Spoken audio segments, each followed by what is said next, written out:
Ang Pilipinas ngayon.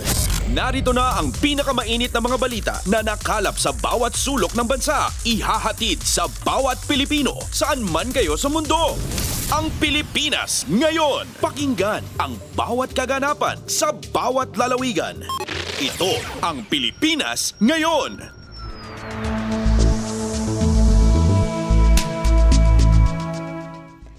Magandang araw po sa ating mga tagapakinig. Welcome po ulit sa ating programang Ang Pilipinas Ngayon.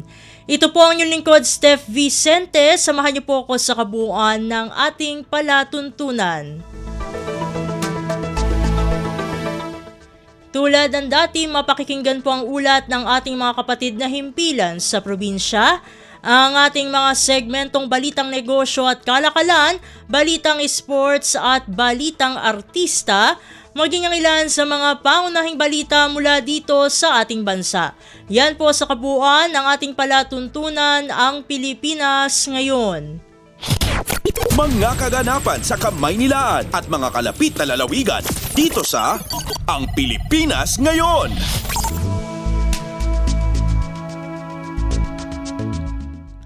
Sa mahalagang balita, mga nakabenepisyo ng murang bigas ng pamahalaan, labis ang pasasalamat kay Pangulong Ferdinand R. Marcos Jr.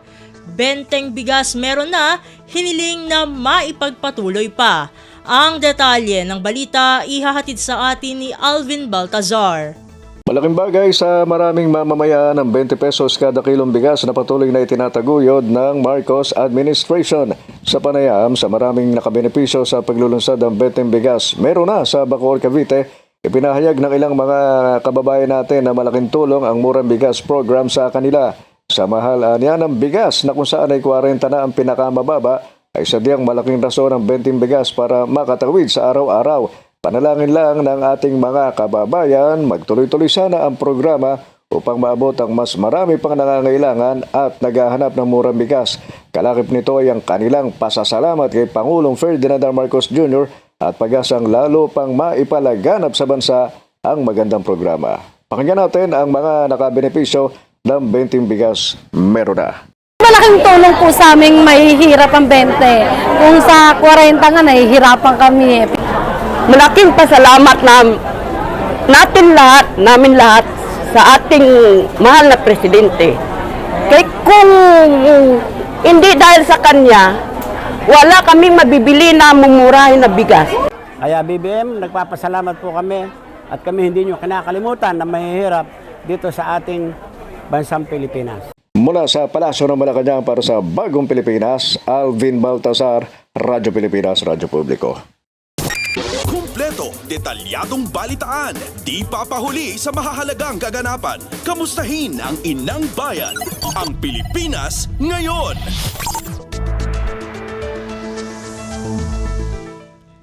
Samantala, 20 pisong BBM rice hindi dapat gawing dahilan ng traders para ibagsak ang buying price ng palay.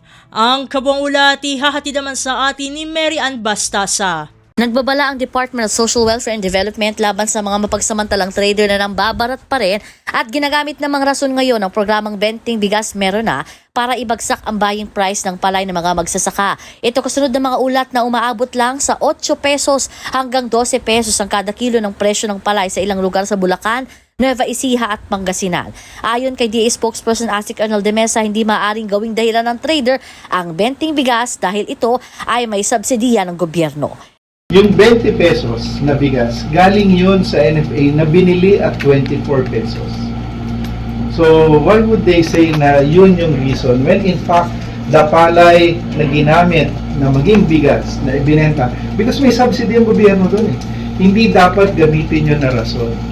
Kaugnay nito, inatasan na umano ni Agriculture Secretary Francisco Chu Laurel Jr. ang NFA para tutukan ng mga lugar na may mga ulat ng mababang buying price para sa posibleng tulong dito ng pamahalaan. Mula sa DA para sa Bagong Pilipinas, Mary Ann Bastasa, Radyo Pilipinas, Radyo Publiko. Pasada ng mga balita mula sa Pilipinas para sa mga Pilipino saan man sa mundo. Ang Pilipinas ngayon.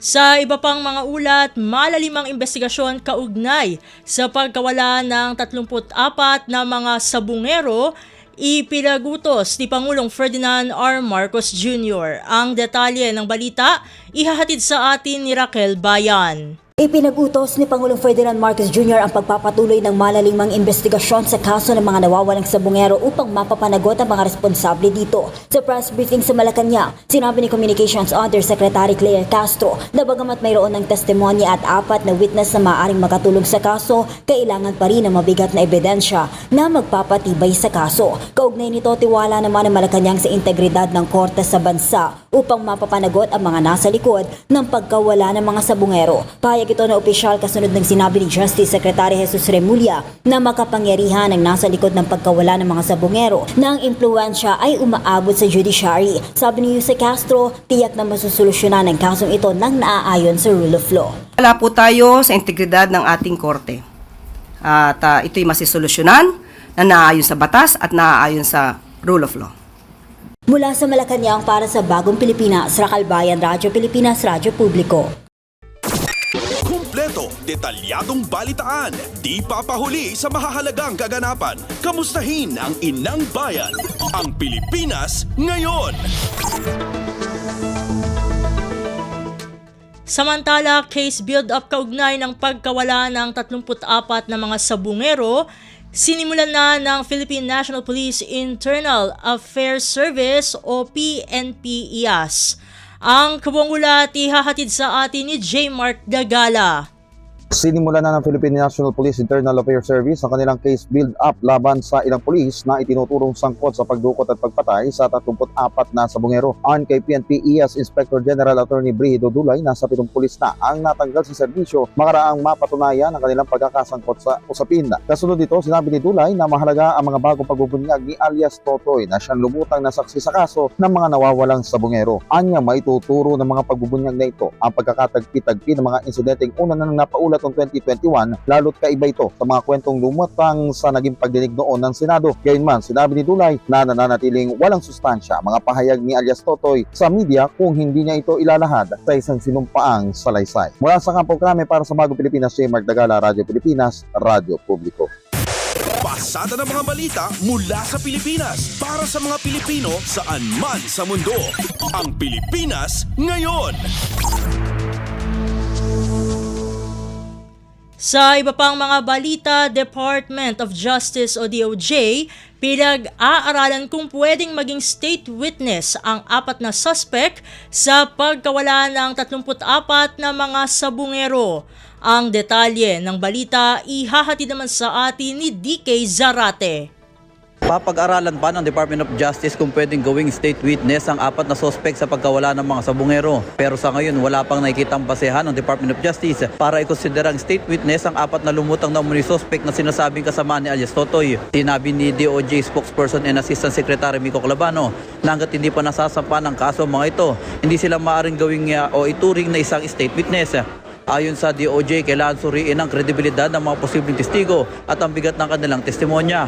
Mahalaga niya ang pagsuporta ng konkretong ebidensya para mapatunayang totoo at tapat ang kanilang mga salaysay. Mula sa lungsod ng Maynila para sa Bagong Pilipinas, DK Zarate, Radyo Pilipinas, Radyo Publiko. Kumpleto, detalyadong balitaan, di papahuli sa mahahalagang kaganapan. Kamustahin ang inang bayan, ang Pilipinas ngayon.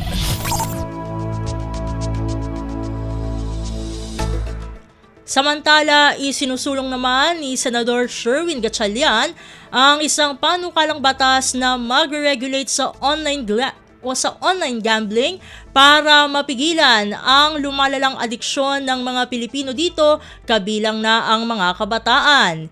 Ipinunto ni Gatchalian na dahil sa pagiging accessible ng online gambling ay mas lumalaki ang mga panganib mula sa pagsusugal gaya ng mga problema sa mental health, problema sa pananalapi, pagkakaroon ng addictive behavior, bisyo at mga krimen. Kaya naman sa isinusulong na panukala ng senador mula sa kasalukuyang 18 years old ay itataas sa 21 years old ang mga pwedeng magsugal online at taatasan ang mga online gambling platform na maglatag ng proseso sa pagkumpirma ng pagkakakilanlan ng kanilang user.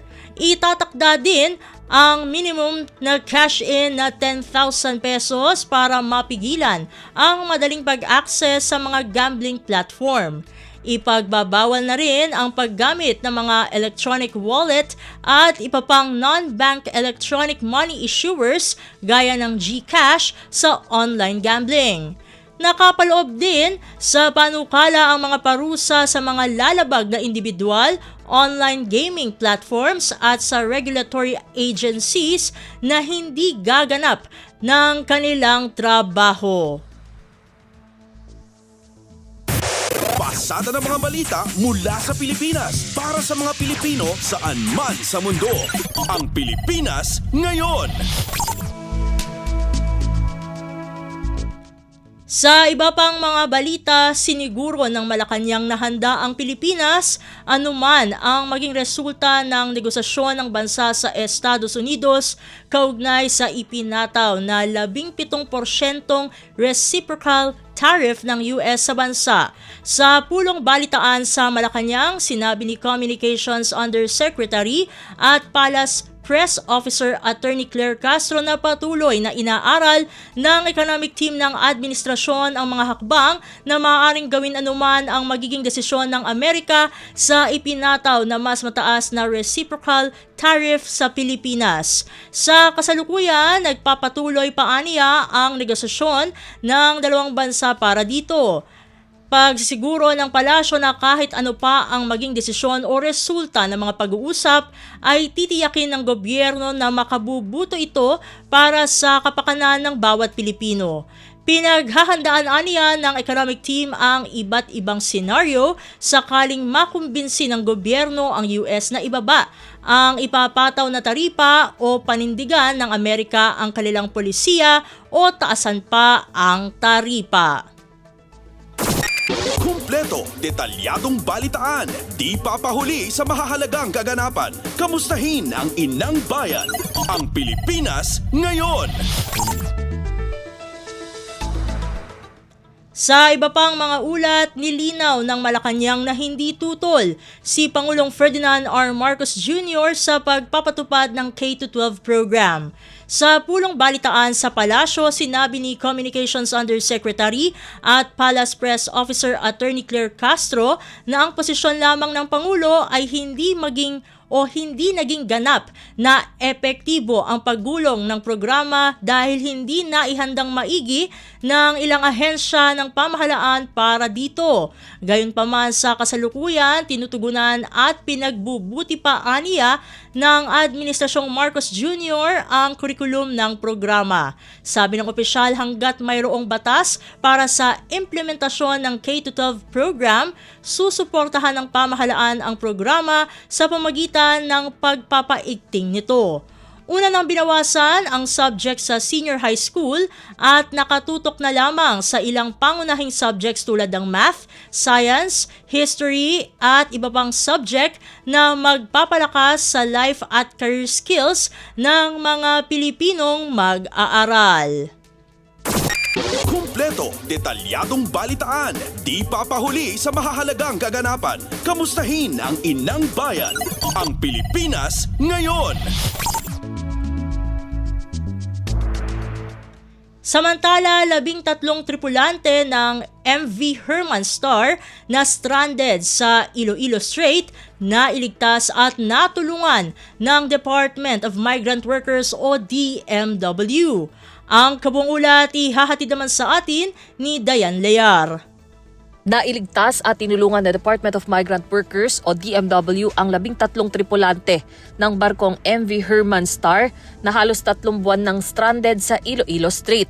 Ayon sa DMW, 6 na mga tripulante ay mga Pilipino habang 7 ay Indian nationals. Isinagawa ang rescue operation sa tulong ng OWA, Philippine Coast Guard at lokal na pamahalaan ng Iloilo. Ang insidente ay bunsod ng problema sa kondisyon ng barko at hindi pagbabayad ng sahod sa mga tripulante. Sinabi ni Migrant Workers Secretary Secretary Hans Leo Kakdak na tinututukan ni Pangulong Ferdinand R. Marcos Jr. ang sitwasyon at sinabing hindi sapat na mailigtas lamang ang mga tripulante kundi dapat din silang mabayaran ng nararapat na sahod.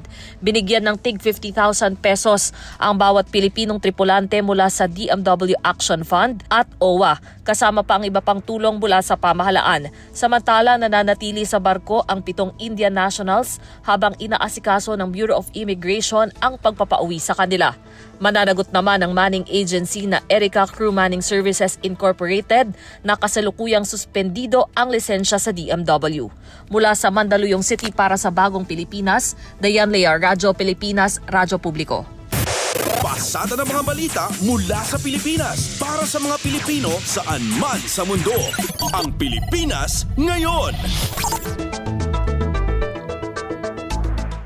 Sa iba pang mga ulat, tiniyak naman ng Department of Migrant Workers o DMW na hindi titigil ang pagbibigay ng tulong sa mga Overseas Filipino Worker o OFW sa Israel kahit bumaba na sa Alert Level 2 ang sitwasyon sa nasabing bansa. Ayon kay DMW Secretary Hans Leo Kakdak, patuloy ang repatriation at on-site assistance sa mga OFW alinsunod sa direktiba ni Pangulong Ferdinand R. Marcos Jr.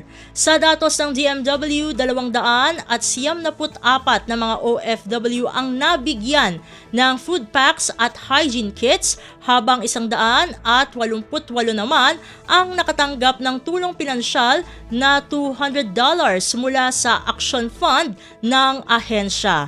Patuloy ding binabantayan at nagsasagawa ng welfare check ang Migrant Workers Office sa Tel Aviv sa mga OFW na tumutuloy sa welfare shelters upang matiyak ang kanilang kaligtasan at pangangailangan. Sa kasalukuyan, nasa 431 OFW ang pansamantalang tumutuloy sa welfare shelters. Samantala, nasa 45 OFWs naman ang inaasahang babalik sa Pilipinas ngayong linggo sa ilalim ng Voluntary Repatriation Program ng pamahalaan.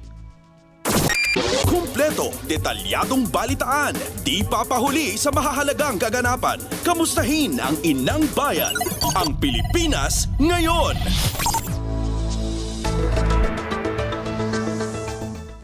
Sa iba pang mga ulat, panukalang mag-regulate ng paggamit ng Artificial Intelligence o AI, inihain ng magkapatid na senador Alan Peter at Pia Cayetano. Ang detalye ng balita ihahatid sa atin ni Nympha Asuncion. Pinapanukalaan ni Senadora Pia Cayetano at Senador Alan Peter Cayetano ang pagre-regulate sa development at paggamit ng Artificial Intelligence o AI sa Pilipinas. Sa inihaing panukala ng magkapatid na Cayetano, isinusulong na itatag ang National AI Commission o NAIC na magiging attached agency ng DOST. Ang NAIC ang magkakaroon ng jurisdiksyon sa lahat ng mga usaping may kinalaman sa AI, kabilang na ang development, promotion, registration at regulation nito. Kasama rin sa kapangyarihan nito ang dinggin, magdesisyon at magpataw ng parusa sa mga kasong may kaugnayan sa AI. Ito rin na magiging responsable sa pagbibigay ng technical support sa mga ahensya ng gobyerno na may kinalaman sa AI development. Nakapaloob rin sa panukala ang pagbuo ng AI Ethics Review Board at ang pagkakaroon ng National Registry for AI. May itinatakda ring mga parusa ang panukala sa mga mabibigong magparehistro ng AI systems at mga gagamit ng AI sa krimen o masasamang gawain. Mula Senado, para sa Bagong Pilipinas, Nympha Asuncion, Radyo Pilipinas, Radyo Publiko. Pasada ng mga balita mula sa Pilipinas para sa mga Pilipino saan man sa mundo. Ang Pilipinas ngayon. Sa iba pang mga balita, panukalang co-production ng ammunition at military supplies sa pagitan ng Pilipinas at Estados Unidos, isang hakbang para mapalakas ang ating defense industry. Ang kabuong ulat ihahatid naman sa atin ni Kathleen Forbes. Suportado ni Tingog Party List Representative Jude Asidre ang pagpapalakas sa defense industry ng Pilipinas, kasunod na rin ang pagtalakay ng US Congress sa panukala na payagan ang mga American defense contractors na makipag-co-production ng bala at iba pang kagamitang militar sa mga bansang kaalyado nito. Binigyan diin ni Asidre ang kahalagahan ng pagpapabuti sa kapasidad ng bansa sa paggawa ng mga bala at iba pang kagamitan para sa pambansang depensa. Hindi naman anya ito pagpapakita ng agresyon o panunulsol para sa giyera, bagkus ay pagtiyak lang na maging self-sufficient tayo pagdating sa depensa. Para sa mababatas sa malaking bagay, kung meron tayong expertise o capacities na makukuha na makakatulong para magkaroon tayo ng mas matatag na defense capability. Naniniwala rin sa Asidre na masisiguro nito na may kakayahan ng bansa, lalo na ang AFP, na ipagtanggol ang sarili sa harap ng mga panlabas sa banta. Posible din anya na maging long-term source of revenue ito para sa AFP Modernization Program. Kasama ang Pilipinas at Japan at Australia sa mga bansang binanggit sa ilalim ng panukalang Indo-Pacific Security Supplemental Appropriation Act na isinusulong sa US. Para sa Bagong Pilipinas, Katin Forbes, Radyo Pilipinas, Radyo Publiko. Kumpleto, detalyadong balitaan, di papahuli sa mahahalagang kaganapan. Kamustahin ang inang bayan, ang Pilipinas ngayon. Samantala, mahigit 85,000 persons deprived of liberty o PDLs na palaya na sa pamagitan ng paralegal services. Ang detalye ng balita ihahatid sa atin ni Ray Ferrer. Abot sa kabuang 85,183 persons deprived of liberty ang pinalaya sa buong bansa mula Hunyo 2024 hanggang Mayo 2025. Sa anunsyo ng Department of the Interior and Local Government, pinalaya ang mga PDL sa pamamagitan ng pinalakas na paralegal services ng Bureau of Jail Management and Penology. Batay sa ulat ng BJMP, maraming PDLs ang napalaya dahil sa good conduct time allowance habang ang iba ay nakalaya dahil sa probation, parole at piyansa. Higit 15,000 PDLs din ang inilipat sa iba pang pasilidad tulad ng Bureau of Corrections, provincial jails, drug treatment centers at youth detention facilities. Samantala, may 5,667 kaso ang permanenteng na-dismiss habang 6,342 ang pansamantalang na-dismiss. Ang iba pa PDL ay naabsuelto ang kaso habang ang iba ay pinalaya matapos ganap na pagsilbihan ang kanilang sentensya. Samantala, may 340 PDL ang kinakailangan magsagawa ng community services bilang kapalit ng pagkakulong habang 3,570 ang pinalaya sa pagkilala. Para sa Bagong Pilipinas, Ray Ferrer, Radyo Pilipinas, Radyo Publiko. Pasada ng mga balita mula sa Pilipinas para sa mga Pilipino saan man sa mundo. Ang Pilipinas ngayon.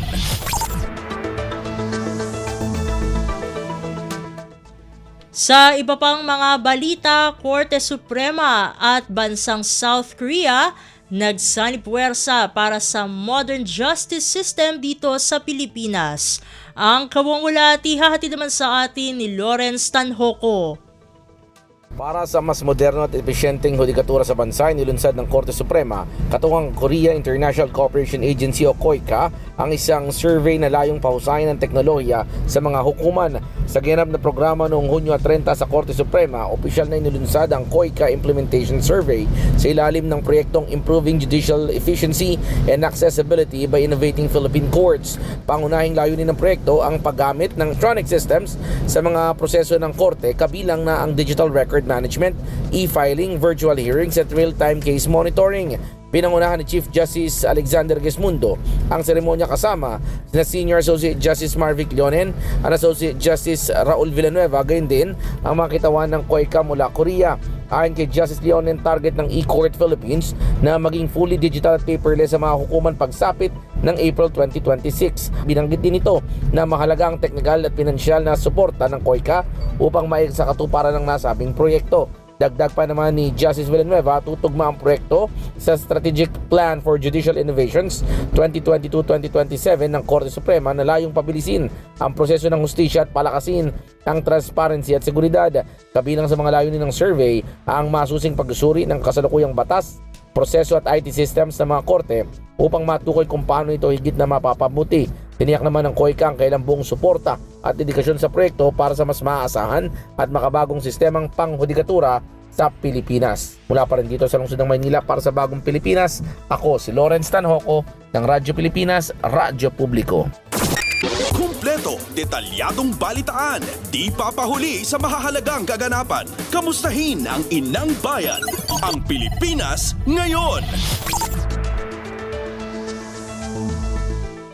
Samantala, paglilipat ng lokasyon ng mga pamanang kultural ng Pilipinas, kinakailangang dumaan sa tamang proseso.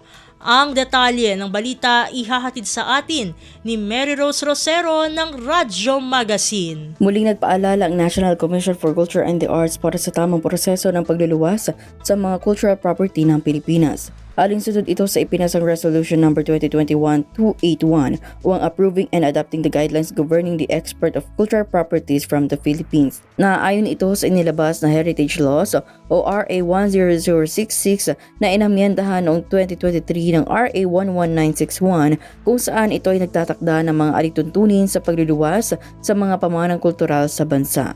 Narito ang pahayag ni Mr. Jola Azriel Solis, ang head ng Permits and Licensing Section ng Cultural Properties Regulation Division mula sa National Commission for Culture and the Arts. Ang resolution na po ito ay nagtatakda ng proseso, requirements, at kung ano-ano po ba yung mga sakop, mga cultural property under this guidelines. Mula sa Radyo Magazine para sa Bagong Pilipinas, ito si Mary Rose Rosero, Radyo Pilipinas, Radyo Publiko.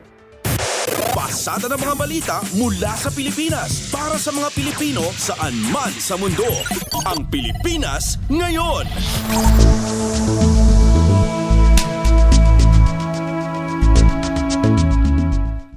At iyan ang mga maiinit na kaganapan para sa araw na ito. Samantala, ating antabayanan ng mga ulat mula sa ating mga kapatid na himpilan sa probinsya para sa regional news sa pagbabalik ng Ang Pilipinas Ngayon makalipas ang ilang paalala.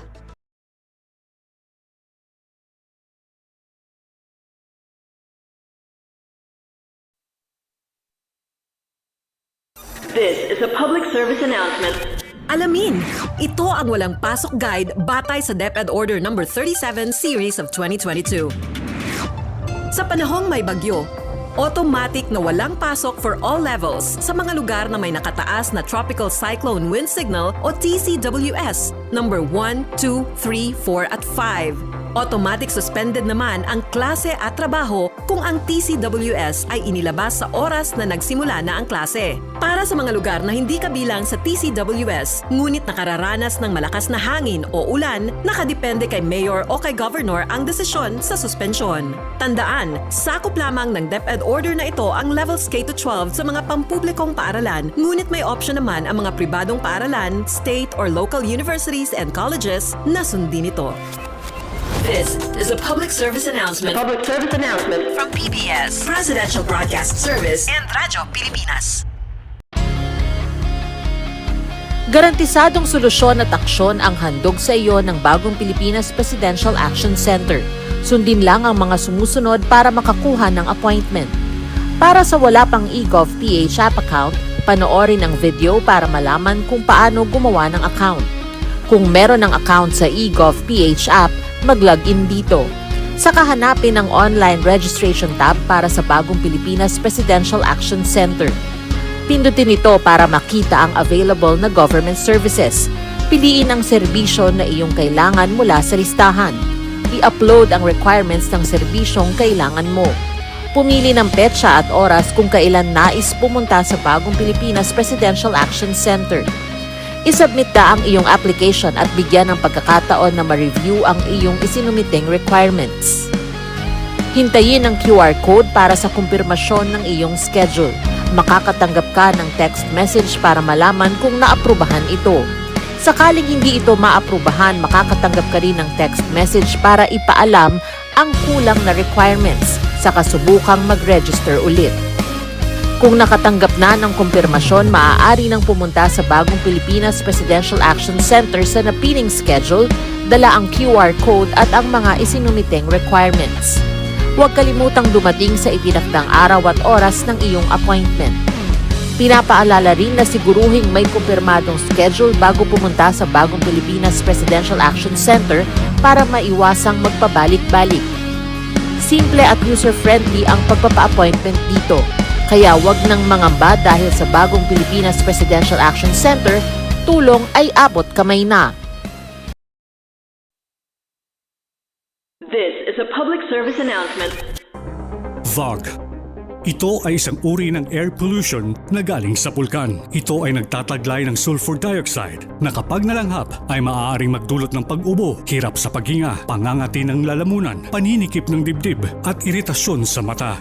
Mapanganib ito para sa mga taong may hika, sakit sa baga, sakit sa puso, matatanda, buntis at mga bata. Anong mga dapat gawin kapag may fog? Iwasan ang outdoor activities. Kung kinakailangan lumabas ng bahay, magsuot ng N95 face mask. Kung may iritasyon sa mata, dahan-dahang banlawan ang mata gamit ang malinis na tubig. Dalasan ang pag-inom ng tubig kung sakaling makaranas ng paninikip ng dibdib o hirap sa paghinga. At kung patuloy na mahirapan sa paghinga, dalhin ang pasyente sa pagamutan. Maging alerto at ingatan ang sarili mula sa panganib na hatid ng fog. This is a public service announcement. From PBS, Presidential Broadcast Service and Radyo Pilipinas. Balita mula sa lalawigan sa bawat rehiyon ng ating bayan. Dito sa Ang Pilipinas Ngayon. Nagbabalik na po ang ating programang Ang Pilipinas Ngayon at narito na ang bugson ng ating mga regional news. Dumako muna tayo sa rehiyon ng Luzon. Palay Sikatan at Farmers Field School isinasagawa ngayon sa rehiyon 1. Ang kabuang ulat hahatid sa atin ni Jude Pitpitan mula sa Lawag.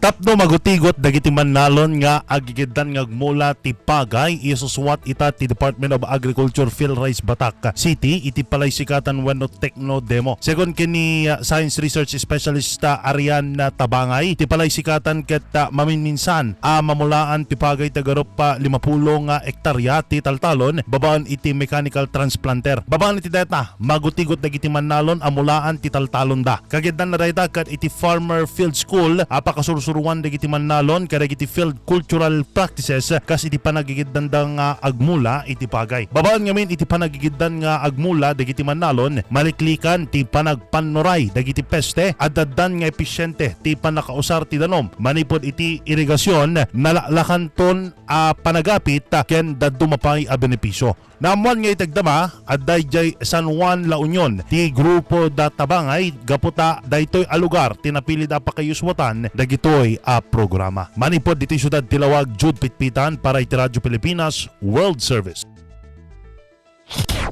Balita mula sa lalawigan sa bawat rehiyon ng ating bayan. Dito sa Ang Pilipinas Ngayon.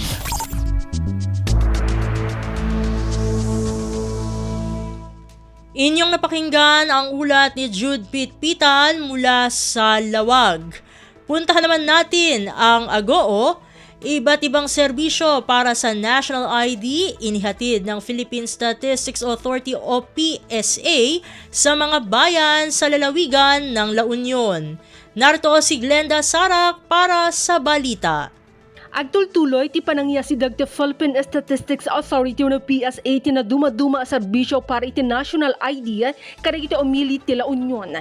Baleging indanon ti opisina dagiti National ID Services adili na po tubaw La Union itay laeng kalabas. Nang ipaay ti ahensya iti nagduduma serbisyo kas iti panagparehistro iti National ID, panag-update iti impormasyon iti National ID, panangipa iti National ID iti paper form kan panag-access iti Digital National ID baban iti eGov app. Mainag itiraytoy al-alukuyan ti PSA dagiti saan pa'y nakarehistro. Wenno dagiti kayat nati ag-update kadagiti impormasyon iti National ID nga agturong kadagiti nagduduma a registration center iti La Union.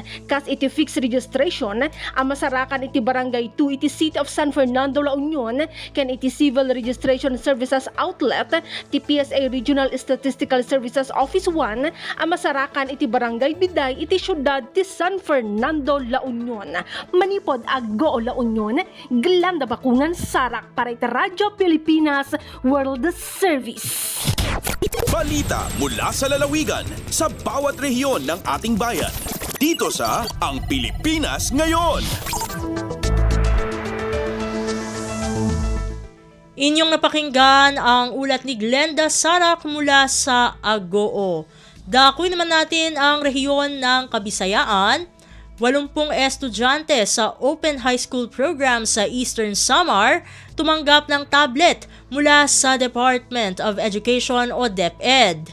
Ang detalye ng balita ihahatid sa atin ni Daisy Belizar mula sa Borongan. Naabutin 80 nga estudyante nga nangingiskwela ha Alternative Delivery Mode Open High School Program kon ADMO HSP hanata den Eastern Samar Division ang kinarawatin tablet kada usa. Ano sabi nga mga estudyante naka-enroll hali mga junior high school. Ang mga electronic gadget anti ka nga sentro nga buhatan ng Department of Education. Punuhin ADM self-learning modules, mga interactive nga application nga nakakainganyan nga mga uyasin pag-aram. Iniinggin disenyo para matulayan ang learning gaps sa pag-aradman. Agod matagamtamanan mga estudyante ang pareho nga libelhin aram ha mga regular nga nasulod da eskwelahan. An open high school program is ang alternatibo nga paagin formal nga pag-eskwela high school. Ginpapalakatan Department of Education ha ilaramhan Bureau of Secondary Education. Iniinahatag in oportunidad ang mga estudyante nga nakagraduar ha elementary, high school dropout ngan pasado a Philippine Education Placement Test para makumpleto ang secondary education pinaaghin distance learning. Tiga nga Borongan City, Daisy Lalosa Belizar para Radyo Pilipinas World Service. Balita mula sa lalawigan sa bawat rehiyon ng ating bayan. Dito sa Ang Pilipinas Ngayon. Inyong napakinggan ang ulat ni Daisy Belizar mula sa Borongan. Dumako naman tayo sa Sogod.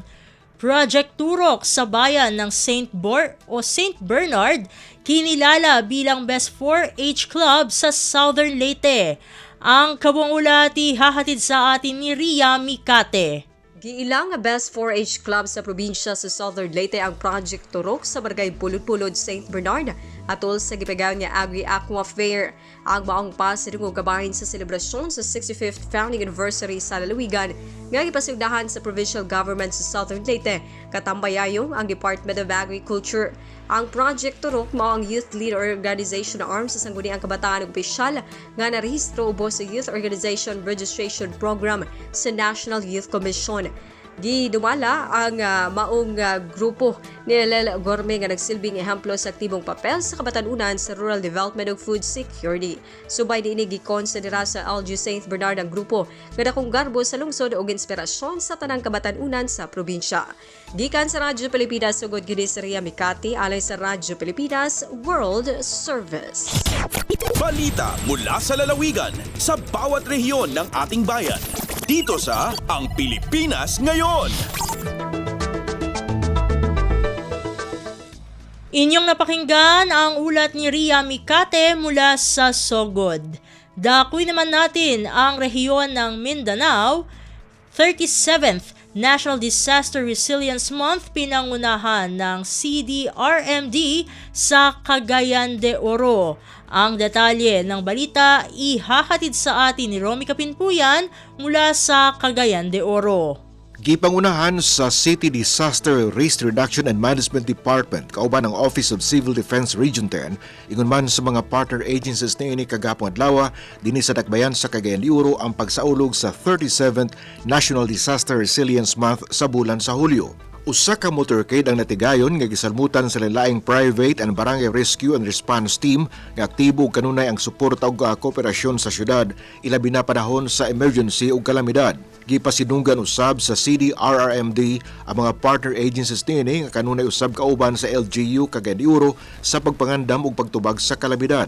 Lakip sa misalmot sa kick-off sa National Disaster Resilience Month ang Department of Education, Division of Cagayan de Oro, Philippine Coast Guard, Bureau of Fire Protection, Cagayan de Oro Police Office, Barangay Rescue Teams ug mga pribadong sektor. Ang National Disaster Resilience Month karong tuiga nagdala sa temang Northern Mindanao, kumikilos para sa kahandaan, kaligtasan at katatagan. Ikan sa Radyo Pilipinas Cagayan de Oro, kini si Romy Kapinpuyan para sa Radyo Pilipinas World Service. Balita mula sa lalawigan sa bawat rehiyon ng ating bayan. Dito sa Ang Pilipinas Ngayon. Inyong napakinggan ang ulat ni Romy Kapinpuyan mula sa Cagayan de Oro. Puntahan naman natin ang Zamboanga. Bureau of Fire Protection o BFP Zamboanga Sibugay at Philippine Information Agency naglunsad ng masinsinang kampanya laban sa nakalilinlang na mga impormasyon. Narito si Leslie Cubol para sa balita. Gilusad sa Bureau of Fire Protection ng BFP Zamboanga Sibugay Provincial Office o sa Philippine Information Agency o PIA, Zamboanga Sibugay Information Center sa lungsod sa Ipil ang maging Mapanuri campaign. Tumong sa iniusang information drive nga mapalambo ang kahibalo o pagsabot sa mga Sibugaynon kabahin sa sayop nga mga impormasyon nga may katap sa Trimedia o sa mga platform sa social media. Tingosab sa maong kalihukan nga paligunon ang responsableng pagpambit o pagsanta sa bakak o walay kapuslanang mga impormasyon.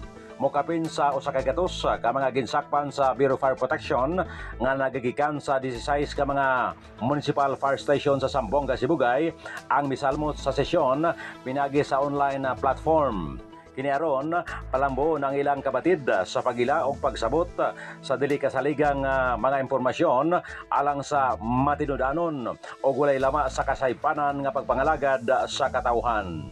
Gikan diri sa Radyo Pilipinas Zamboanga, kini Celeste Cubol para sa Radyo Pilipinas World Service.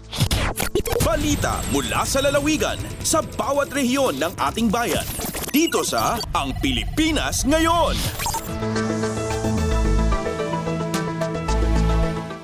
Inyong napakinggan ang ulat ni Leslie Cubol mula sa Zamboanga. Dumako naman tayo sa Butuan. National Irrigation Administration o NIA Caraga at Department of Agriculture o DA Philmec Caraga sinimulan na ang validation para sa 1.4 million peso Precision Rice Seeder Grant. Ang detalye ng balita ihahatid sa atin ni Dayanara Hake.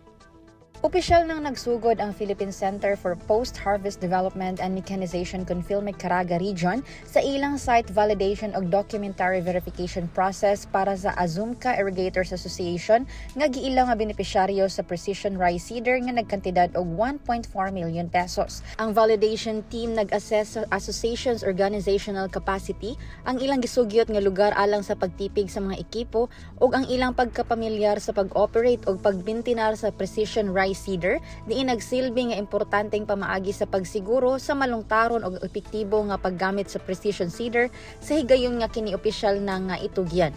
Ang sunod nga hugna sa validation maglakip sa katapusang dokumentasyon o pag-schedule sa turnover sa gamitan sa malampuson nga validation. Ang Precision Rice Seeder Grant kabahin sa Farm Mechanization Program sa DA Philmec alang sa modernisasyon sa produksyon sa humay pinaagi sa paghatag og advanced equipment nga nagtinguha sa pagpakunhod sa manual labor o pagpalambo sa planting efficiency alang sa mga mag-uuma. Sa bahin sa mga mag-uuma o irrigators nga mga miyembro sa Azumca Irrigators Association, ang pagdawat niini nga mga ekipo gilauman nga makapauswag sa ilang mga operasyon sa pagpangumaog sa kinatibuk-ang ani.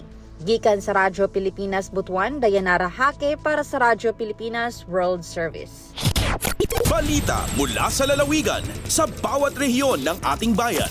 Dito sa Ang Pilipinas Ngayon. Inyong napakinggan ang ulat ni Dayanara Hake mula sa Butuan. Puntahan naman natin ang Iligan, kautusan ni Pangulong Ferdinand R. Marcos Jr. para palakasin ang industriya ng niyog, binigyang diin ng Philippine Coconut Authority o PCA.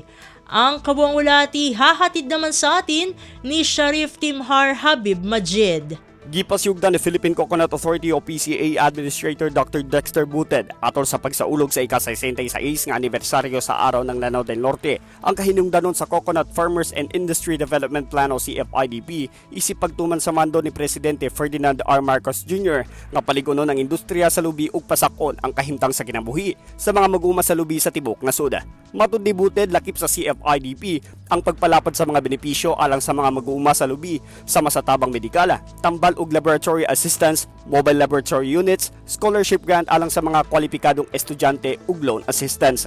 Gidasigusab ni Buted ang mga lokal nga pangagamhanan nga maghimo sa ilang kaugalingong coconut industry competitive edge aron mas mapahimuslan pagyud ang CFIDP.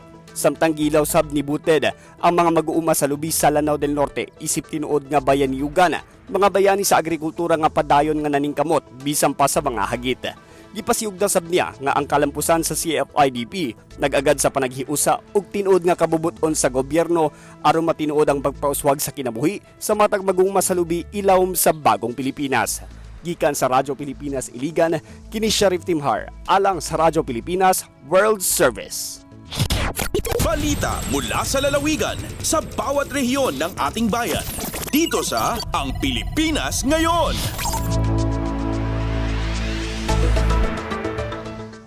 Inyong napakinggan ang ulat ni Sheriff Timhar Habib Majid mula sa Iligan.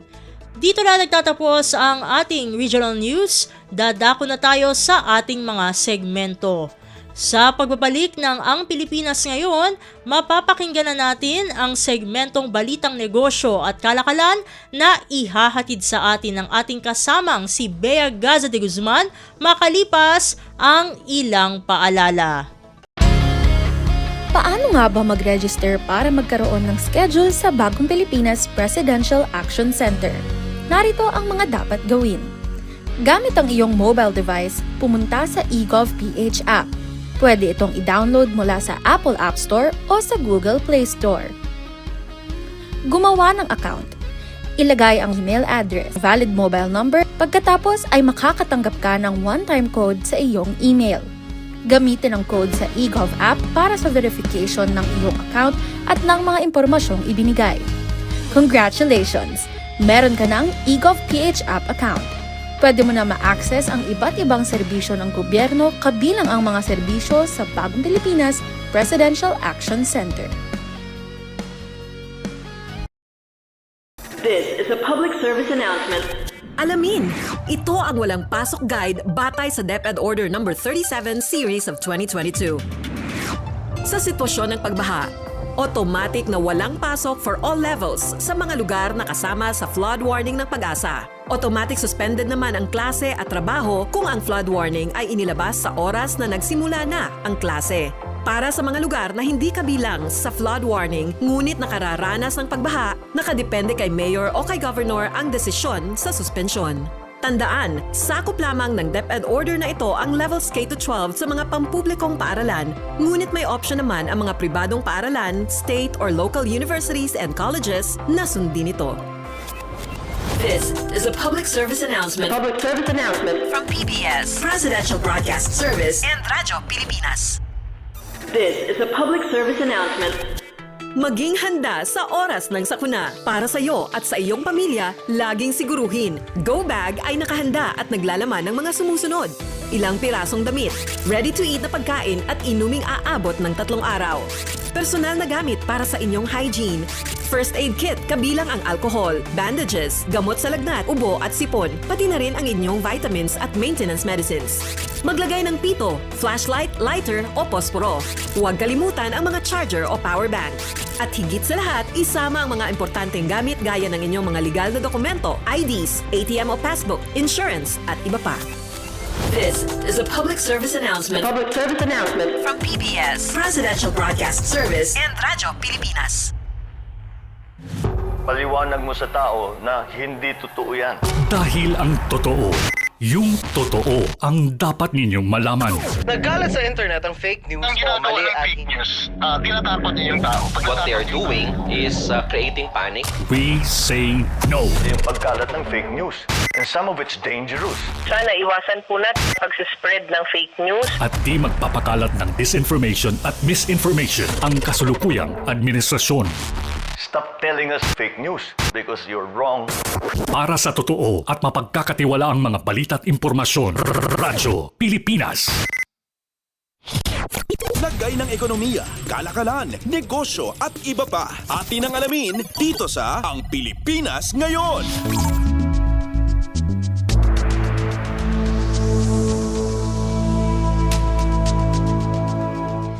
Magandang araw, narito ang Balitang Negosyo at Kalakalan. Nakamit ng Pag-ibig Fund ang ika-13 magkakasunod na unmodified opinion mula sa Commission on Audit o COA. Patunay lamang ito ng commitment ng ahensya sa pagiging mahusay sa larangan ng pangangasiwang pinansyal at maayos na pamamahala maging patuloy na pagtalima sa pamantayan ng accounting at auditing. Ginawa ang pinakahuling audit opinion kasunod ng komprehensibong pag-review ng COA sa Pag-ibig Fund Financial Statement at Operation para sa taong 2024.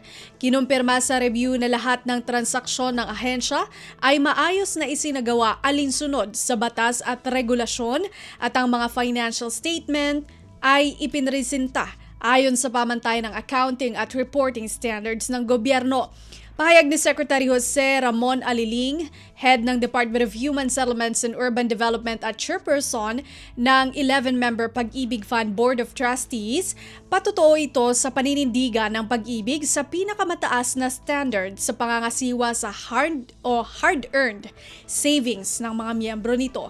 Dagdag pa ni Secretary Aliling, sinasalamin din ng tagumpay na ito ang posisyon ng Pag-ibig sa ginagampanang papel sa Expanded Pambansang Pabahay para sa Pilipino o 4PH Housing Program na flagship program ng Administrasyong Marcos Jr. Matatanda ang una nang inisyohan ng COA ang Pag-ibig ng unqualified opinions mula 2012 hanggang 2017 at unmodified opinions mula 2018 hanggang 2024. Lagay ng ekonomiya, kalakalan, negosyo at iba pa. Atin ang alamin dito sa Ang Pilipinas Ngayon.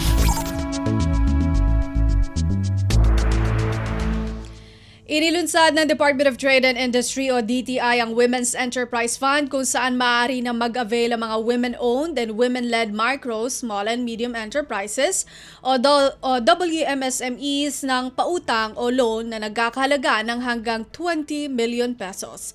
Makatutulong ang pondo sa pag-empower ng WMSMEs sa pamamagitan ng pagpapadali ng access nila sa kapital.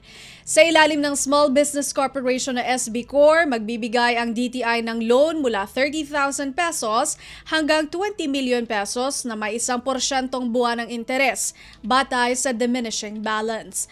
Mayroon lamang itong repayment terms na hanggang 5 taon at may opsyon na mag-avail ng grace period para sa partikular na financing windows habang ang collateral ay applicable lamang sa mga loan na nagkakahalaga naman na mahigit 5 million pesos. Maaaring gamitin ang loan para sa business kabilang na ang franchising purchase, order financing, business expansion at recovery assistance ng WMSMEs. Binigyang diin ni Trade Secretary Cristina Roque na malaki ang papel ng mga kababaihan sa pagpapalago ng ekonomiya ng bansa. Sa pamamagitan ani ng pagbibigay ng loan, natutulungan ang mga ito hindi lamang upang palaguhin ang kanilang negosyo, kundi para na rin makalikha ng oportunidad para sa kanilang pamilya at komunidad. Iniulat naman ni SB Corp President at CEO Robert Bastillo na sa kasalukuyan nakapag-disburse na ang ahensya ng mahigit 8 billion pesos na loan sa WMSMEs. Lagay ng ekonomiya, kalakalan, negosyo at iba pa. Atin ang alamin dito sa Ang Pilipinas Ngayon. Sa iba pang balita, palalawigin ng Taiwan-based global semiconductor manufacturer Panjit International Incorporated ang presensya nito sa Pilipinas, partikular ang electric vehicle o EV segment ayon sa Philippine Economic Zone Authority o PEZA. Ito ay sa gitna ng bagong tariff policy ng Estados Unidos. Inuulat ng PEZA na pinasinayaan ng Panjit International Incorporated at Automated Technology Philippines Incorporated o ATEC ang Panjit Automotive Captive Line at ATEC Plant 1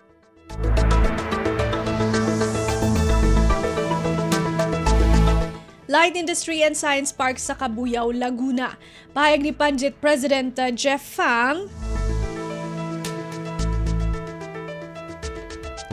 nakikita ng Panjit ang pamumuhunang ito bilang pagtatanim ng binhi sa hinaharap sa gitna ng hamon ng US tariff conditions.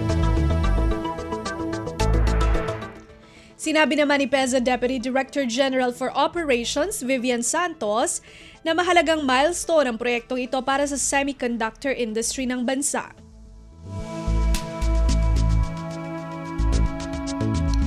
Sa panig naman ng Board of Investments o BOI, isa pang investment promotion agency ng Department of Trade and Industry, ang expansion na ito ay magbibigay ng pagkakataon para sa integrasyon ng Pilipinas sa global semiconductor at automotive value chain.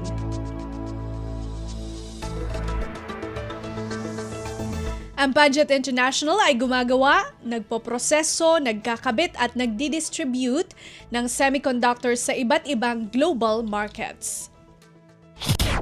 Lagay ng ekonomiya, kalakalan, negosyo at iba pa. Atin ang alamin dito sa Ang Pilipinas Ngayon.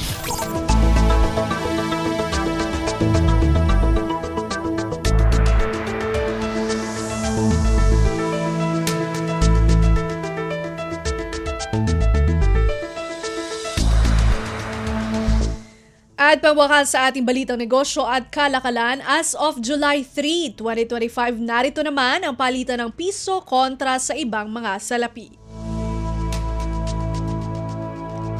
Ang United States dollar ay nasa 56 pesos 34 centavos, Japan yen 39 centavos, Singapore dollar 44 pesos 27 centavos, South Korea won 4 centavos, China yuan 7 pesos 87 centavos, Hong Kong dollar 7 pesos 18 centavos, United Kingdom pound 76 pesos 94 centavos, European Monetary Union euro 66 pesos 47 centavos, ang Canada dollar 41 pesos 45 centavos at ang Saudi Arabia rial 15 pesos 2 centavos. Lagay ng ekonomiya, kalakalan, negosyo at iba pa. Atin ang alamin dito sa Ang Pilipinas Ngayon. At yan po ang ating balitang negosyo at kalakalan. Ito po si Bea Gaza de Guzman para sa Radyo Pilipinas World Service. Antabayanan po ang balitang pampalakasan. Atid sa atin ni Leo Magpayo makalipas ang ilang paalala. This is a public service announcement. Isang paalala mula sa National Telecommunications Commission, National Capital Region o NTC-NCR. Ang kanilang Oplan Contra Tax Scams. Oplan Contra Tax Scams. Binabalaan ng publiko na sakaling kayo ay makatanggap ng kakaibang text messages sa mga di kilalang numero o di kaya ay mga text messages na may kahina-hinalang mga link. Huwag pansinin, huwag pindutin, huwag i-click ang link. Huwag i-click ang link. Ipagbigay alam agad sa NTC website ntc.gov.ph o kaya'y sumulat sa kanilang email na contratextcam@gmail.com. Sa mga panahong ito, huwag padaya, maging wais na magla. Makibahagi sa Oplan Contra Text Scam. This is a public service announcement. Public service announcement from PBS, Presidential Broadcast Service, and Radyo Pilipinas. This is a public service announcement. Maging handa sa oras ng sakuna. Para sa iyo at sa iyong pamilya, laging siguruhin. Go Bag ay nakahanda at naglalaman ng mga sumusunod. Ilang pirasong damit, ready-to-eat na pagkain at inuming aabot ng 3 araw. Personal na gamit para sa inyong hygiene. First aid kit kabilang ang alcohol, bandages, gamot sa lagnat, ubo at sipon, pati na rin ang inyong vitamins at maintenance medicines. Maglagay ng pito, flashlight, lighter o posporo. Huwag kalimutan ang mga charger o power bank. At higit sa lahat, isama ang mga importanteng gamit gaya ng inyong mga legal na dokumento, IDs, ATM o passbook, insurance at iba pa. This is a public service announcement. Public service announcement from PBS, Presidential Broadcast Service, and Radyo Pilipinas. Stop and Spot. Paano tayo makasisigurong legit ang impormasyong nababasa natin sa social media? Spot the source. Hindi porke nag-viral, totoo. Kaya laging i-fact check ang impormasyong nakuha at tukuyin kung credible ba ang sources ng mga ito. Spot the purpose. Hindi lahat ng nakapost ay may mabuting hangarin. Ang iba ay may intensyong makapanira lamang. Kung sa inyong palagay ay hindi nakatutulong para sa mas nakararami ang impormasyon, huwag na itong i-share para hindi na magdulot pa ng gulo o pagkalito. Spot the ownership. Legit o edit? I-double check kung totoong nanggaling sa mga legit news providers ang impormasyon dahil baka edited lamang ito ng kung sino para magpakalat ng fake news. I-check muna ang kanilang mga official social media platforms para makasiguro. Spot the time. Updated ka nga ba? O baka outdated na yung balitang na-share mo? Siguraduhin na tingnan mabuti rin ang month, day at year ng impormasyong inyong binabasa upang hindi maging sharer ng mga lumang balita. Let's be part of the solution. We can be warriors against disinformation and misinformation. Maging mapanuri sa lahat ng oras. A message from Presidential Communications Office, Department of Education, Commission on Higher Education, DILG, DSWD, Presidential Broadcast Service at Radyo Pilipinas. Updates at pinakahuling mga usapin sa mundo ng palakasan. Atin ang pakinggan dito sa Ang Pilipinas Ngayon.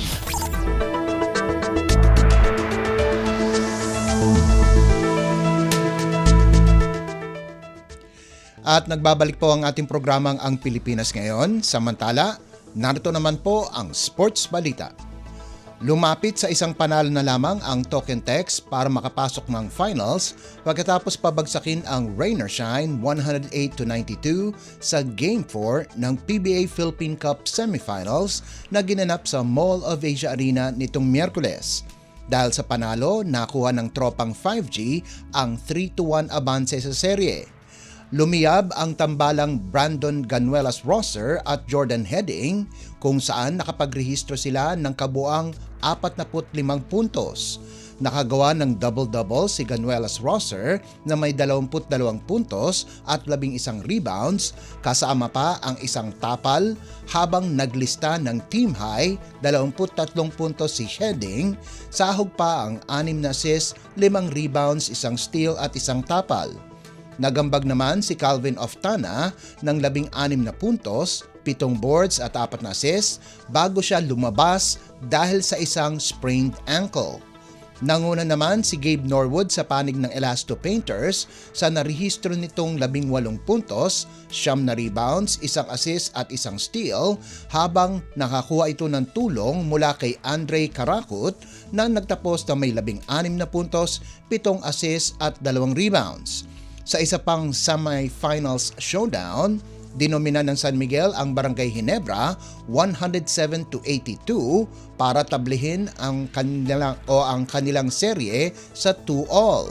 Nakapagrehistro si Junmar Fajardo ng double-double na may 12 puntos at 19 na rebounds, kasama pa ang 3 assists, 2 steals at 1 tapal.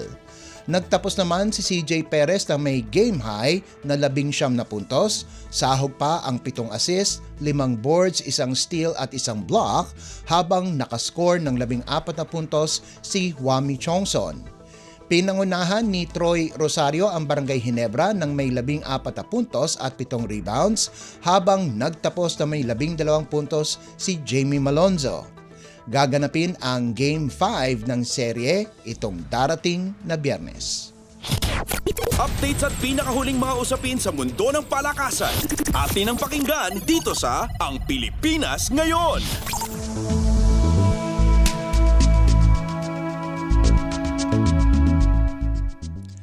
Dinomina ng Chinese Taipei National Team ang Gilas Pilipinas Women 85-69 sa pagbubukas ng kampanya ng Team Philippines sa 2025 William Jones Cup na ginanap sa Taiwan nitong Miyerkules.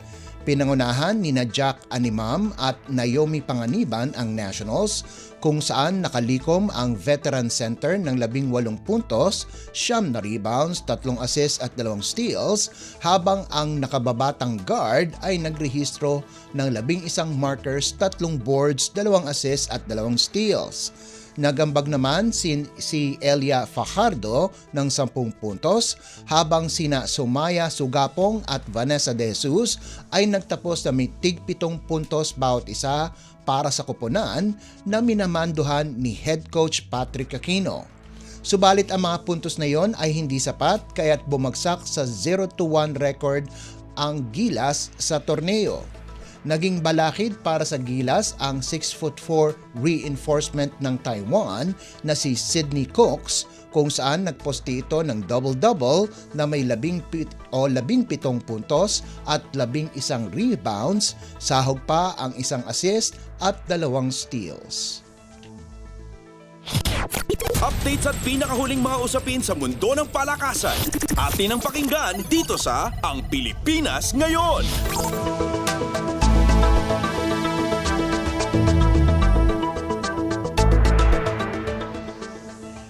Kinuha ng Strong Group Athletics o SGA ang serbisyo ni Javi Gomez de Leaño at Ian Miller para sa kanilang layunin na depensahan ang kanilang titulo sa 2025 William Jones Cup na nakatakdang gawin mula Hulyo 12 hanggang 20 sa Xinhuang Gymnasium sa New Taipei City, Taiwan. Sasamahan ng dalawang adisyon sa koponan ang malakas na lineup na kinabibilangan ni Kiefer Ravena, Renz Abando, Jason Brickman, Dave Ildefonso, Ange Kwame, Jeyo Chu at reigning NCAA Most Valuable Player Alan Liwag. Ayon kay Head Coach Charles Tew, magaling na adisyon ang dalawa at makakatulong sa layunin ng koponan. Papunta ang 26 anyos na si Gomez de Leaño sa kanyang ikalawang taon na paglalaro sa Korean club na Anyang. Nagposte siya ng averages na 8.4 points at 2.7 rebounds sa kanyang debut para sa koponan. Samantala, ang American reinforcement na si Miller ay nasilayan sa aksyon sa Basketball Champions League Asia at pinangalan ng MVP sa Asia East Division pagkaraang mag-average ng 17.9 points sa 44.1% shooting kasama pa ang 2.6 rebounds at 5.6 assists. Bubuksan ng SGA ang kanilang kampanya para sa layunin nitong back-to-back championships sa Hulyo 13 kontra Chinese Taipei A, kasunod ng mga laban kontra under-25 team ng Japan, Qatar, Australia, Chinese Taipei B, Malaysia, Bahrain at United Arab Emirates. Updates at pinakahuling mga usapin sa mundo ng palakasan. Atin ang pakinggan dito sa Ang Pilipinas Ngayon.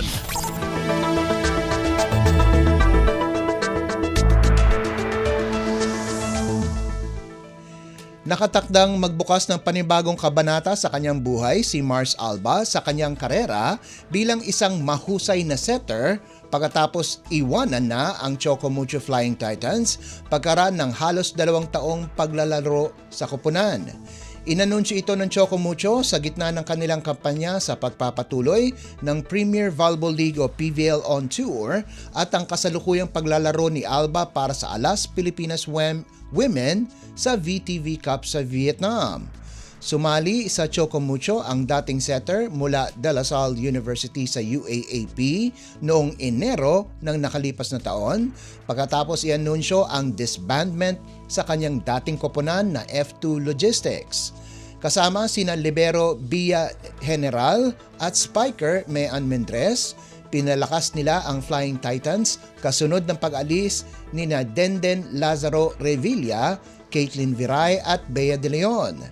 Sa pag-alis ni Alba, andyan pa din sina Diana Wong at rookie Tia Andaya para manduhan ang Choco Mucho para sa 2025 season. Updates at pinakahuling mga usapin sa mundo ng palakasan. Atin ang pakinggan dito sa Ang Pilipinas Ngayon.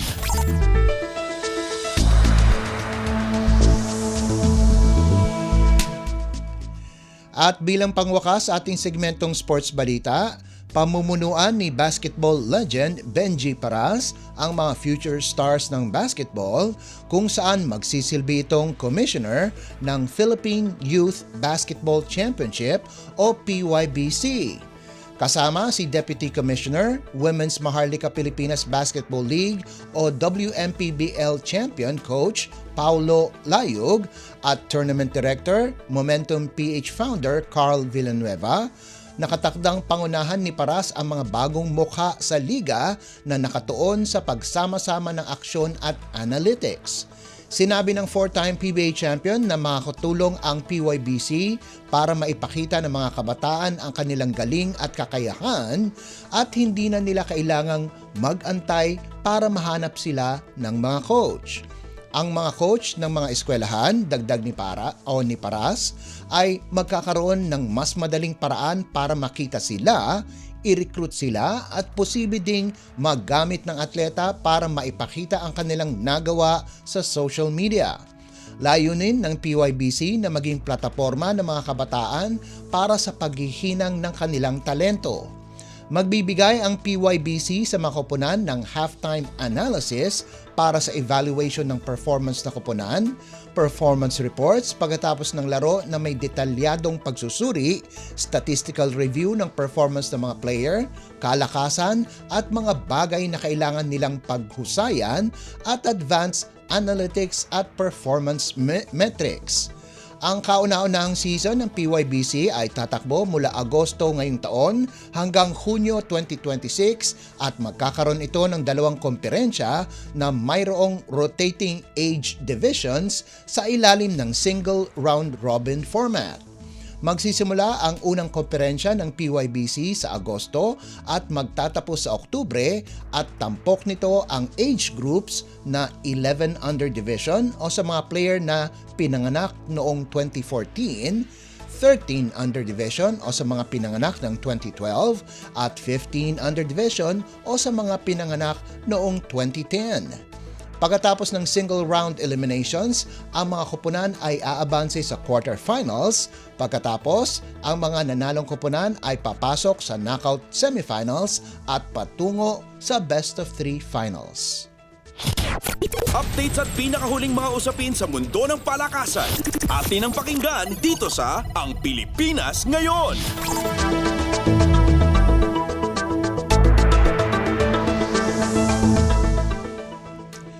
At yan ang pinakauling balita sa larangan ng palakasan. Ito po si Leo Magpayo. Samantala, antabayanan nyo naman po ang ating segmentong Balitang Artista na ihatid sa inyo ni Mama JT sa pagbabalik po ng ating programang Ang Pilipinas Ngayon pagkalipas lang po ng ilang paalala. This is a public service announcement. Discipline is the key. Umiwas sa aksidente sa daan. Ang pagmamaneho ay may kaakibat na responsibilidad, hindi basta mapaandar lang ang sasakyan. Kilatisin ang sarili, ang kahandaan sa manibela, siguruhing inyong konsentrasyon ay hindi magagambala. Importante rin na ating laging isipin, init ng ulo ay huwag pairalin, bagkus kaligtasan ng lahat ang siyang dapat unahin. Isang mahalagang paalala mula sa Presidential Broadcast Service at Radyo Pilipinas, Radyo Publiko 738. This is a public service announcement. Public service announcement From PBS, Presidential Broadcast Service at Radyo Pilipinas, Radyo Publiko 738. This is a public service announcement.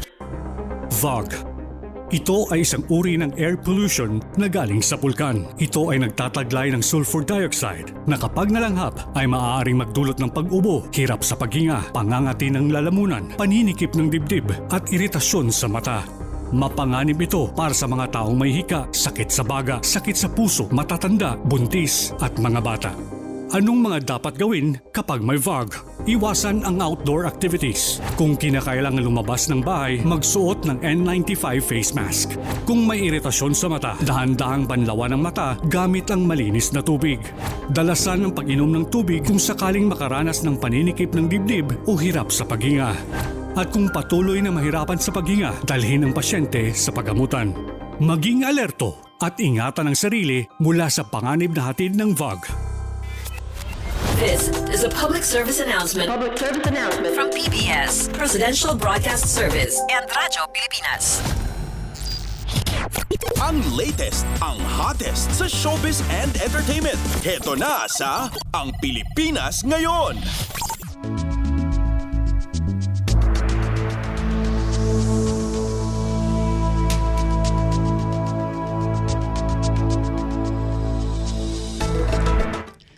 Nagbabalik po ang ating programang Ang Pilipinas Ngayon at halo magandang araw sa ating mga chismoso at chismosang nag-aabang ng mga trending na balita sa mundo ng showbiz. Ito na ang ratsyada ng ating mga chika.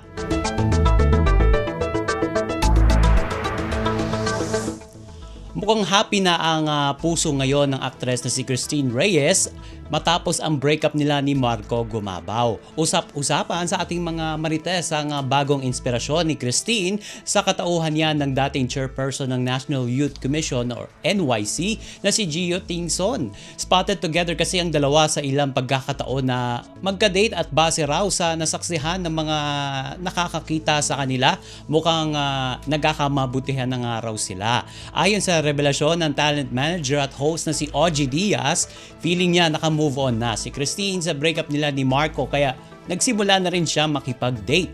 Say pa ni Mama Ogs, recently lang nagsimula ang date ni na Christine at Gio at ipinakita rin niya ang ilang litrato kung saan makikita ngang nagkasama ang rumored couple. Sa isang photo, makikita pang nakapulupot ang kamay ni Christine sa braso ni Gio kaya ang paniwala ng mga netizens may something na nga sa kanilang dalawa. At ayon pa sa mga chika, isa raw sa mga nagsilbing campaign strategies ni Senator Bam Aquino noong 2025 midterm elections, si Gio, habang si Christine naman ang naging endorser ni Senator Amy Marcos. Kasalukuyan din daw nag-work itong si Gio bilang Head of Public Affairs ng Grab Philippines. Ang latest, ang hottest sa showbiz and entertainment. Heto na sa Ang Pilipinas Ngayon.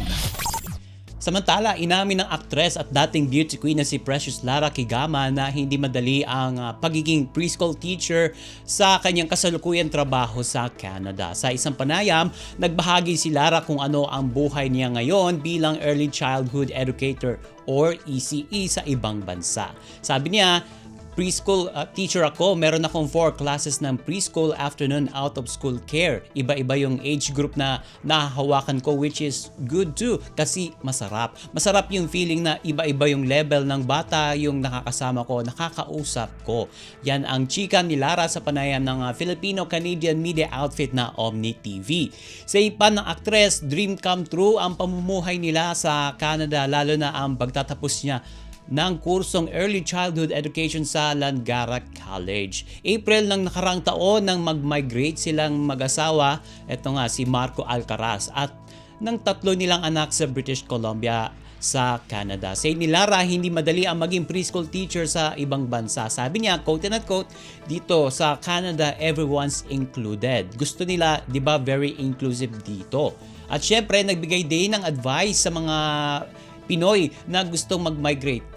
Ang sabi ni Lara, quote and quote, sa lahat ng desisyon, kailangan talaga pinagpipray, kailangan ready ka. Ang latest, ang hottest sa showbiz and entertainment. Heto na sa Ang Pilipinas Ngayon.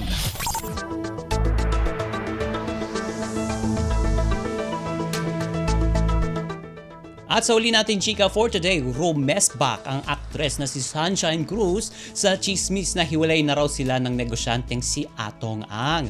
Noong Lunes kasi nagpost si Sunshine sa kanyang Facebook page ng mga screenshots ng mga nagpapakalat ng balita, kabilang na ang ilang mukhang tabloid accounts na kesyo hiwalay na raw sila ni Atong. Pero hindi lang yon, may ilang page din na nagsabing sinasaktan daw siya ni Atong at eto pa, buntis daw ang isa sa mga anak niya na pare-pareho raw na pawang kasinungalingan, sabi ni Sunshine. At babala pa niya sa kanyang caption, quote and unquote, be vigilant, family and friends. Mag-ingat sa pagpapakalat ng maling impormasyon, lalo na kung galing sa kahina-hinalang source. Kasama sa post niya ang checklist kung paano matukoy ang peking impormasyon at ang paalala na huwag basta maniniwala sa nababasa sa internet, lalo na kung may kasamang picture at quote lang. At matatandang unang kumpirmado ang relasyon ni na Sunshine at Atong matapos kumalat ang video nila na naghahalikan sa loob ng cockpit arena noong umpisa pa lang ng nakarang taon. At syempre, spotted na ang dalawa nung nakarang taong din yun na magkasama sa isang party. Ang latest, ang hottest sa showbiz and entertainment. Heto na sa Ang Pilipinas Ngayon. At wala na tayong sapat na oras para sa ating balitang artista. Maraming salamat mga kachismis sa pakikinig sa aking mga chika for today. Ako po si Mama JT para sa Radyo Pilipinas World Service. Narito na po si Steph Vicente. Ang latest, ang hottest sa showbiz and entertainment. Heto na sa Ang Pilipinas Ngayon.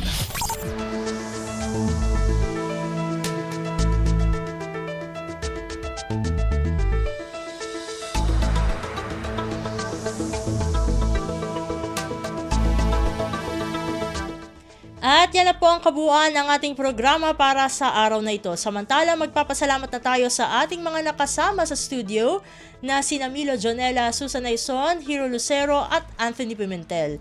Maraming salamat din sa ating executive producer para sa araw na ito na si Jerome Toledo. Salamat din sa mga naghatid ng mga ulat mula sa Kamaynilaan at mga probinsya. Pinasasalamatan din natin syempre ang mga naghatid sa atin ng segmentong Balitang Negosyo at Kalakalan na si Bea Gaza de Guzman, segmentong Balitang Sports na si Leo Magpayo at ng segmentong Balitang Artista na si Mama JT. At syempre, maraming salamat sa ating station manager na si Mr. Ray Sampang. Maraming salamat po hanggang sa susunod na edisyon ng ating palatuntunan. Huwag kalimutang mag-like, mag-follow at mag-subscribe na sa mga social media account o page ng Radyo Pilipinas World Service upang maging laging updated sa mga mahahalagang balita. Ito pong muli ang inyong lingkod, Steph Vicente. Mabuhay po tayong mga Pilipino. At yan ang Pilipinas Ngayon. Muling samahan sa parehong oras at alamin ang pinakahuling mga kaganapan at balita saan man kayo naroon. Ang Pilipinas Ngayon.